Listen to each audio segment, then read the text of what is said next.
ये हिंदू खतरे में है, बटेंगे तो कटेंगे। इसका मतलब ये है कि कहीं ना कहीं मामला गड़बड़ हुआ है, तभी तो ये बोल रहे हैं कि अरे बटोगे तो कटोगे। तो जब ये 14 में आए तो इनके स्लोगन्स आपको याद है? बहुत हुई महंगाई की मार, बहुत हुई महंगे डीजल पेट्रोल की मार, बाबा रामदेव ने एक बयान है ना, और अब 2 करोड़ रोजगार सालाना और काला धन आएगा। तो ये देखो मुद्दों की बात कर रहे थे कि ये यूपीए सरकार 10 साल से इनकी वजह से हिंदू खतरे में आ गया है, बटोगे तो कटोगे। एक तरफ मोहब्बत का पैगाम और एक तरफ बटेंगे तो कटेंगे। बटेंगे कटेंगे। अब एक बड़ी अच्छी बात मुझे समझ में आई, ये हिंदू खतरे में है, बटेंगे तो कटेंगे। इसका मतलब ये है कि कहीं ना कहीं मामला गड़बड़ हुआ है, तभी तो ये बोल रहे हैं कि अरे बटोगे तो कटोगे, है ना। लेकिन अब मैं गंभीरता से विचार करता हूँ कि 2014 का जब इलेक्शन हुआ था, जब मोदी जी एंड पार्टी सारे लोग इलेक्शन लड़े, तब मैं इनके साथ था। इनके साथ क्या था, मैंने बताया ना कि मैं सरकार के खिलाफ रहता हूँ। तो उस वक्त की जो मौजूदा सरकार थी, यूपीए सरकार थी, तो उस वक्त भ्रष्टाचार, फलाना डिमाका, घोटाले, ऐसी बातें होती थी। 10 साल उस सरकार से तो मैंने उस सरकार को, गवर्नमेंट को बहुत क्रिटिसाइज किया, पता नहीं क्या क्या लिखा और बोला। और ये लोग नए आए तो हमने कहा यार इनको आना चाहिए, इनको चेंज करना चाहिए, तो ये कुछ नया कुछ करेंगे तो हम इनके साथ अच्छे दिन आएंगे, अच्छे दिन आएंगे, बहुत सारी बातें की। तो जब ये 14 में आए तो इनके स्लोगन्स आपको याद है? बहुत हुई महंगाई की मार, बहुत हुई महंगे डीजल पेट्रोल की मार, बाबा रामदेव ने एक बयान है ना, और अब 2 करोड़ रोजगार सालाना और काला धन आएगा। तो ये देखो मुद्दों की बात कर रहे थे। उन्होंने कभी ये कहा कि ये यूपीए सरकार 10 साल से इनकी वजह से हिंदू खतरे में आ गया है, बटोगे तो कटोगे। इसका मतलब तब ऐसी स्थिति नहीं थी। अगर होती तो ये लोग 14 में यही आवाज़ उठाते, तब आवाज़ नहीं उठाई इन्होंने। तो कांग्रेस ने, यूपीए सरकार ने इनको ऐसी सरकार चीज़ें नहीं दी थी कि जहाँ पे नफरत, बटोगे, ऐसी कोई स्थिति नहीं थी। महंगाई थी, है ना, भ्रष्टाचार भी था और काला धन भी था, तो उन सब मुद्दों पे बात हुई। तो ये जो बटोगे कटोगे ये कब आया? अभी 24 के इलेक्शन के बाद, इन्हीं के 10 साल के शासन के बाद। तो खतरे में हिंदू कब आया? इन्हीं के शासनकाल में आया। तो अब ये किस दूसरे के ऊपर क्या दोष दे रहा है? खतरे में भी इन्हीं ने डाला भाई। इससे पहले तो अगर होता हिंदू खतरे में तो 14 में इसी मुद्दे पे चुनाव लड़ना चाहिए था ना। प्रधानमंत्री हिंदू, राष्ट्रपति हिंदू, सारे हिंदू, अरे देश हिंदू है ना। बाद हिंदू खतरे में तो किसका फेलियर है? फिर आप सबके होते हुए 56 और 57 और 58 और 62 और 65 सीना और व्यवस्था और सिस्टम, और ऐसा नहीं होता फायो पहनो यह भूकाल, इसके बाद में भी हिंदू खतरे में, घर में घुस के मारने वाला भारत है ना, हिंदू खतरे में। अब भैया 10 साल 11 साल हमारे भैया बटोगे तो अरे किसने बांटा? कौन काटने की बात कर रहा है? ये सब कुछ आप ही के शासनकाल में हुआ है। तो आप ही ने सब माहौल तैयार किया और आप ही डरा रहे हो। आप भी ये भी कह रहे हो हिंदू खतरे में है, फिर बटोगे तो कटोगे, तो फिर आप ही ये सब कर रहे हो। अरे अब आपके मुद्दे कहाँ गए? महंगाई वाली, अब महंगाई की बात नहीं करते आप। काला धन आएगा तो इतना ही, आप काला धन बात ही नहीं कर रहे हैं। आपके शासनकाल में 3 गुना हो चुका है काला धन विदेशों में, उसकी बात ही नहीं कर रहे हैं आप। 2 करोड़ रोजगार देने की बात की थी, कितने दिए उसकी बात ही नहीं कर रहे हैं।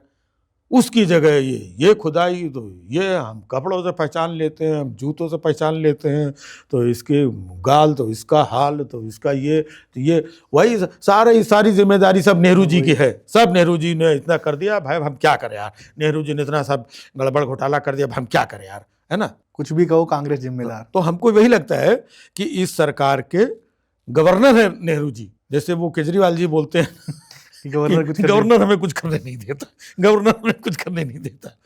तो मोदी जी के गवर्नर नेहरू जी हैं, या नेहरू जी कुछ करने नहीं देते, नेहरू जी ने गड़बड़ कर दिया, नेहरू जी की वजह से, नेहरू जी। अरे यार आगे बढ़ो यार, सब हमेशा वही नेहरू जी। अरे बातें हो गई, आपने कह दिया, देश को आप पीछे लेकर के जा रहे हो, आगे ले जाने की जगह। कभी इंदिरा जी की बातें करो भाई, कभी नेहरू जी की, कभी मुगलों की, कभी 500 साल, कभी 700 साल, कभी 1000 साल। हमें जाना आगे है, पूरी दुनिया आगे जा रही हो, ये हमें पीछे खींच रहे हैं, ऊपर जाने के बजाय नीचे खोद रहे हैं। ऐसे तमाम भारतीय जनता पार्टी में नेता, एक तो आप ही के फील्ड के तमाम नेता रवि किशन जी पहुंच चुके हैं, एक बहुत ही चर्चित नेता कंगना रनावत के बयान लगातार वायरल होते हैं, उनके अंदर जो अद्भुत ज्ञान है उसके बारे में आप क्या कहना चाहेंगे? नहीं, वो ऐसे ही अद्भुत ज्ञानियों की विश्राम गाह है, वो उनका आश्रम है। ऐसे अद्भुत प्रतिभाशाली जिन्हें देश के प्रति और इतिहास के प्रति, साहित्य के प्रति विशेष लगाव, विशेष जानकारी, है ना। हम लोग तो अनपढ़ लोग हैं, है ना। हमें इतिहास गलत पढ़ाया गया है। अब हमें तो पढ़ाया गया कि देश 1947 में आज़ाद हुआ, गलत इतिहास पढ़ाया गया। उन्होंने आके, कंगना जी ने बताया हमें कि देश 2014 में आज़ाद हुआ, है ना। तो अब वो इतने ज्ञानी लोग आकर के ना बताएं तो हम लोग तो गलत ही भटक रहे थे फिर। तो इतने महाज्ञानी लोग हैं वहाँ पर, और महाज्ञानियों ने देश को संभाल रखा है। देखो देश को कहाँ से कहाँ लेके जा रहे हैं। अभी जब हम बात कर रहे हैं तो एक बयान बहुत ज़्यादा सोशल मीडिया पर वायरल है। जब ये पॉडकास्ट आएगा तो आप देखेंगे इस बयान के ऊपर क्या प्रतिक्रिया रही। एक रमेश बिधूड़ी नेता हैं, सांसद रहे हैं, अब भारतीय जनता पार्टी से टिकट मिला है कालका जी से।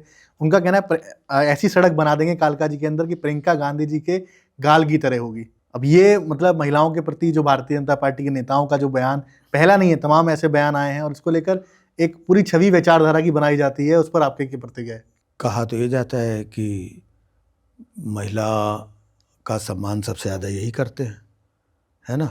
महिला बिल भी यही लेकर के आए हैं, महिला सम्मान राशि और महिला और देवी तुल्य और ये वो बातें तो यही सब करते हैं। और उसके बाद में ये तो दरअसल क्या है, ये सब कुछ जो हमने आपको पहले बताया था कि तुम्ही ने दर्द दिया है, तुम ही दवा दें। ये दर्द भी यही देंगे और फिर दवा लेके भी यही खड़े हो जाते हैं। अच्छा और बुरा सब कुछ इनका है। ये देवियों और महिलाओं के सम्मान की भी बात करते हैं और यही अपमान भी करते हैं। जहाँ अपमान की बात होगी सब चुप, चलो 2 दिन की बात है, इंडिया मीडिया चला, गायब हो जाएगा, चुप। कोई भाई कोई बड़ा नेता, ये बिधूड़ी साहब बता रहे हैं, ये वही बिधूड़ी साहब है ना, जिन्होंने संसद के अंदर कितनी गंदी तरीके से, है ना, बात किया था। तो इनका तो पार्टी को जो है किनारे डाल देना चाहिए, निकाल देना चाहिए, हटा देना चाहिए।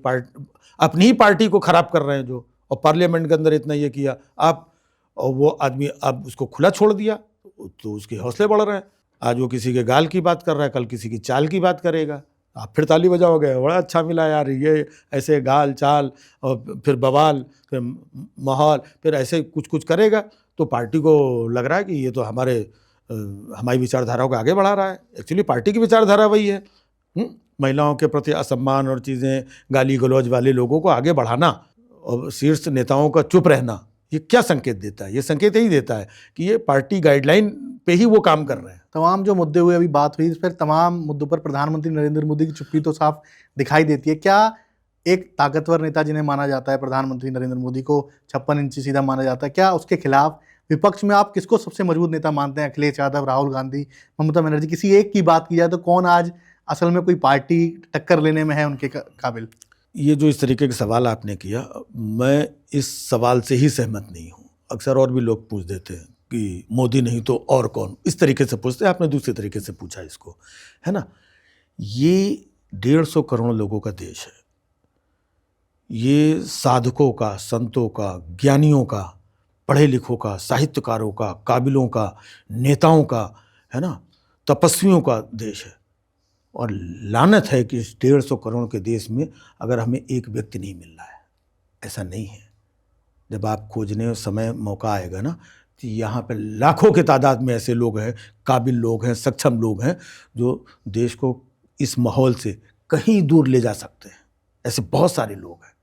सिर्फ एक अकेले मोदी जी नहीं हैं, या विपक्ष में हम किसी एक नेता का नाम लें, ऐसा नहीं है। बहुत काबिल लोग हैं, जब मौका मिला है। आप देखिए, हमारे जो अब्दुल कलाम साहब थे, जब तक वो फ्रेम में नहीं आए थे, उनको कौन जानता था? कोई नहीं जानता था। कोई नहीं जानता। लेकिन जब वो आए, उन्होंने कहाँ से कहाँ पहुँचाया।